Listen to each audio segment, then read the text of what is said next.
وہ اس کے محلے کی رہنے والی تھی۔ تمہاری ماں نے مجھے کہا تھا کہ جیسے ہی تم گھر آؤ تمہیں پیغام دے دوں کہ اپنی خالہ جان کے گھر چلی جانا، سب خیریت تو ہے۔ اس کا دل کسی انجانے خوف کے تحت لرزا تھا۔ میں اس بارے میں کچھ بھی نہیں جانتی ہوں، بس تمہاری ماں نے مجھے تمہیں پیغام دینے کے لیے کہا تھا۔ وہ تمہارا نمبر ڈائل کر رہی تھی مگر فون بند جا رہا تھا۔ فاطمہ کو یاد آیا کہ اس کا موبائل ڈیڈ ہو چکا تھا۔ اس نے فوراً سے رکشہ پکڑا اور اپنی خالہ کے گھر چلی گئی۔ جیسے ہی اس نے دروازے پر قدم رکھا، سامنے نظر آنے والے منظر کو دیکھ کر اسے لگا تھا کہ اس کے قدموں کے نیچے سے زمین نکل گئی ہے۔ پورا صحن اس وقت فوجیوں سے بھرا ہوا تھا۔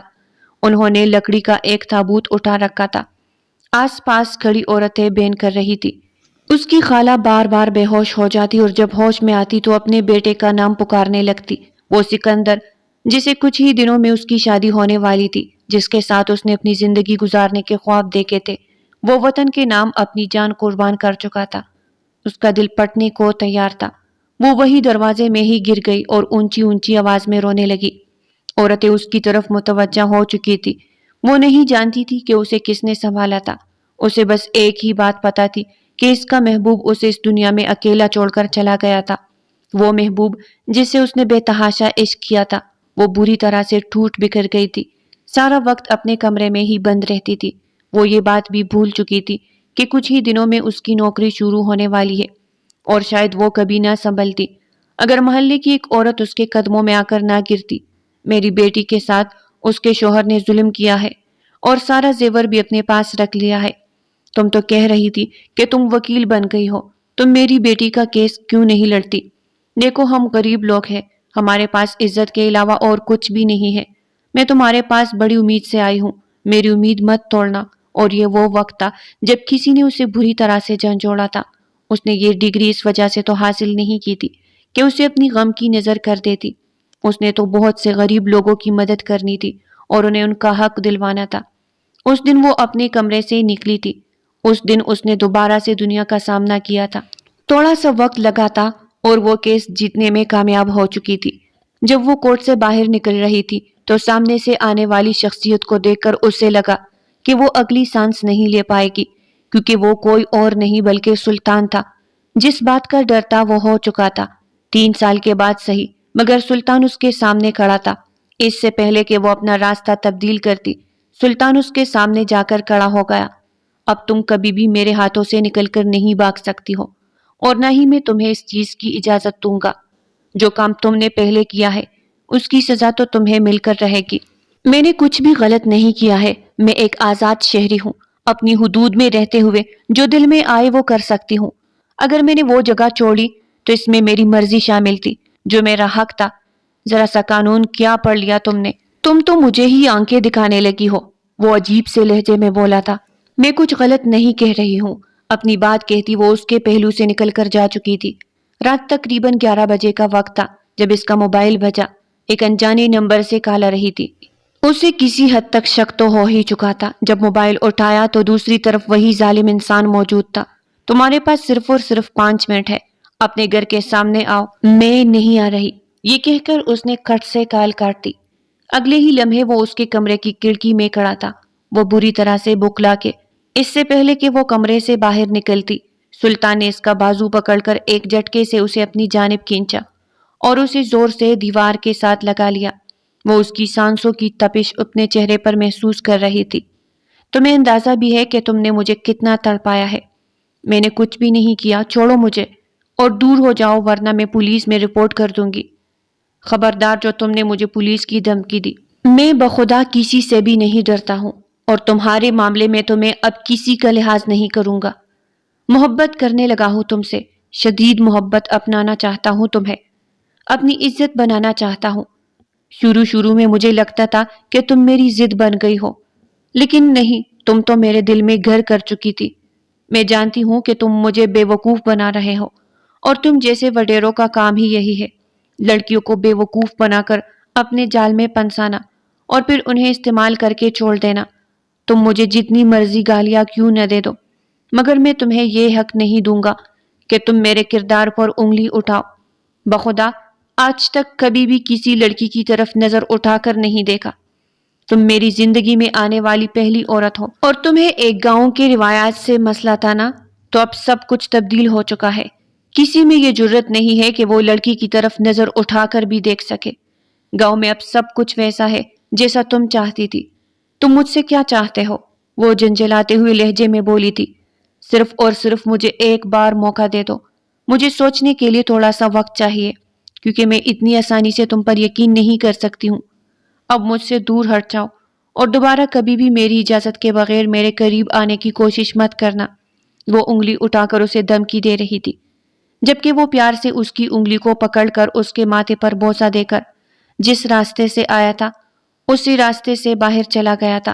کافی دیر تک اس سے اپنے ماتھے پر سلطان کا لمس محسوس ہوتا جا رہا تھا۔ کیا یہ انسان واقعی تبدیل ہو چکا ہے؟ اس نے اپنے آپ سے سوال کیا۔ نہیں، ایسا نہیں ہو سکتا۔ انسان کی فطرت کبھی بھی نہیں بدلتی۔ خود ہی اس نے اپنے سوال کا جواب دے دیا تھا۔ اس کے بعد اس نے اپنے ایک پولیس والے کو اس کام کے لیے لگا دیا۔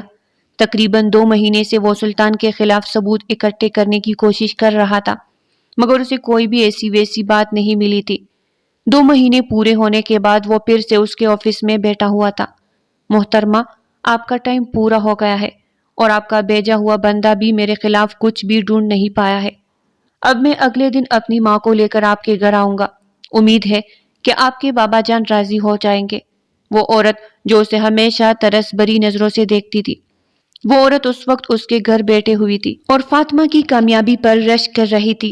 وہ آدمی جس نے ساری زندگی آمنہ بیگم کی حویلی میں کام کیا تھا، وہ اب اتنے بڑے گھر کا مالک تھا جو اس کی بیٹی کو حکومت کی طرف سے اس کی محنت کی وجہ سے ملا تھا۔ آج وہ لوگ ان کے برابر ہو گئے تھے۔ انہوں نے بہت مہذب طریقے سے اس کا رشتہ مانگا۔ نوشین صاحبہ کو کوئی اعتراض نہیں تھا۔ اس کے بابا بھی اس رشتے پر راضی تھے۔ جہاں تک فاطمہ کا سوال تھا، اس نے اس شادی کی حامی صرف اور صرف اپنی خالہ جان کی وجہ سے بھری تھی، کیونکہ خالہ جان نے اسے قسم دی تھی کہ تم میرے بیٹے کو اپنے دل سے لگا کر نہیں بیٹھو گی۔ جیسے ہی تمہارے لیے کسی اچھے شخص کا رشتہ آئے گا، تم اس سے نکاح کر لو گی۔ فاطمہ بھی اچھی خاصی پریکٹیکل ٹائپ لڑکی تھی۔ یہ بات تو وہ بھی جانتی تھی کہ کسی کی یادوں کے سہارے ساری زندگی نہیں رہا جا سکتا، مگر یہ بات بھی اٹل تھی کہ وہ کبھی بھی سکندر کو نہیں بھلا پائے گی۔ تو پیارے ریڈرز، آج کی ناول یہاں تک تھی۔ آج کی ناول اگر آپ کو پسند آئی ہو تو ویڈیو کو لائک کریں اور چینل کو سبسکرائب کرنا بالکل مت بھولیے گا۔ پھر ملتے ہیں ایک نئی ناول کے ساتھ، تب تک کے لیے ہمیں اجازت دیجیے گا۔ اللہ نگہبان۔